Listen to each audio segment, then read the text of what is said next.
This is Rabbi Aaron Box from Temple Beth Shalom here in Ocala, Florida, back with my podcast. I was in Israel last week with traveling with the Central Conference of American Rabbis and J Squared Travel Company, and I've been asked since I returned, to describe my trip. Was it fun? Was it wonderful? Was it this? Was it that? And truth be told, it's way too early because it's only been a week, not even, for me to describe the trip using just a few words. What I have come to determine is that if I have to give a one word description of the trip, then the word is necessary. It was a necessary trip. While we were there, we traveled as far south as Sha'ar HaNegev, the area of what they call the gates to the Negev, which we didn't go very far south into the Negev, but we went to the Yotef, the Gaza envelope. We went to a Bedouin city called Rahat, and then from there we pretty much stayed around Tel Aviv and Jerusalem and the areas around there for the rest of the trip.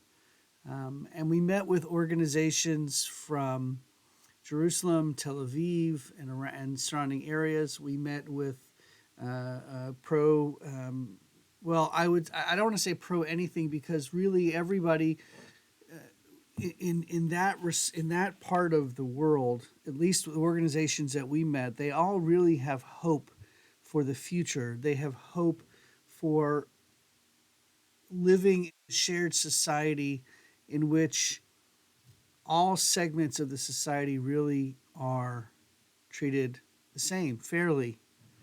And right now, you're going to hear that that's not true.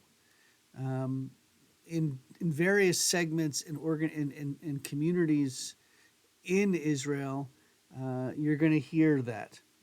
The Palestinian Arabs or Israeli Arabs that we met, all of which hope for a future for the future and do actually believe and hope for the future, but right now they're not feeling that the treatment that they receive is of equality.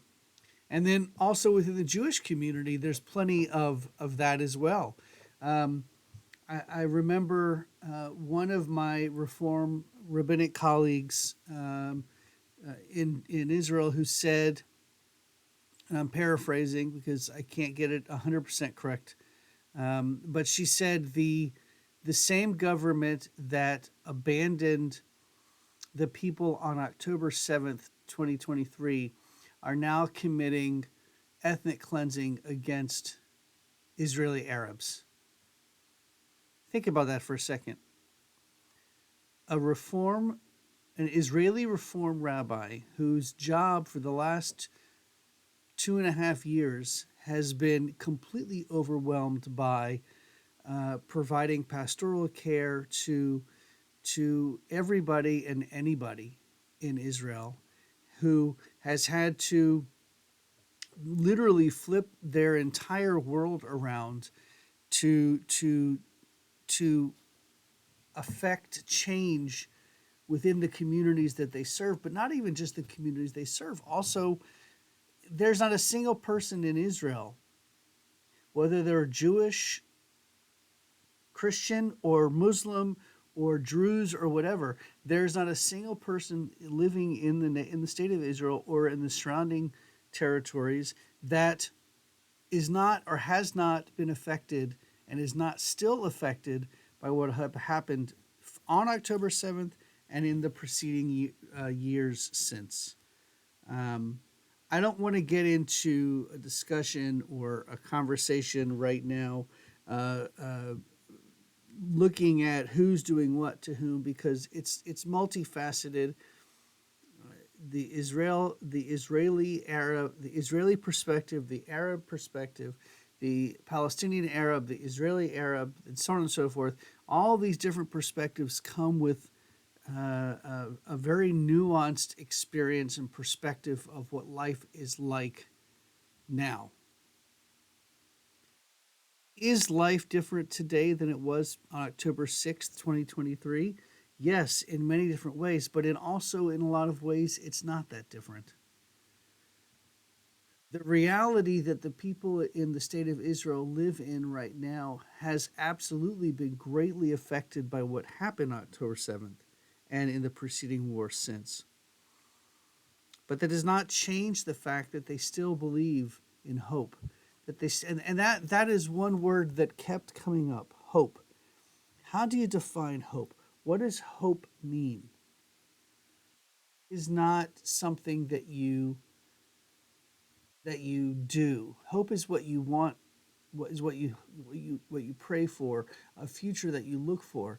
But it's more than just hope. You must get out and do. And I think that's really the key. You can have hope, but if you don't have action, then what is the hope for? I can say I hope for peace in the Middle East, but if I'm not willing to work towards it, if I'm not willing to adjust the way that I act towards people, adjust the way that I think towards people. I mean, there's a lot of this idea of caring for your own community and looking out for the security of your own community. But what about the other? If we could stop only concerning ourselves with our own communities and look outward and offer help and support to the other quote unquote communities, how much better it would be, and we would not be hoping as much as we would be doing. Hope is wonderful, but without action, hope is meaningless. Over the next few weeks, months, and probably years, I will be reflecting upon the experiences that I had with my colleagues and friends in Israel. And I really hope, see, I'm using that word, I really hope that through the conversations and the reflections and the actions that we do together moving forward, that we can begin to heal.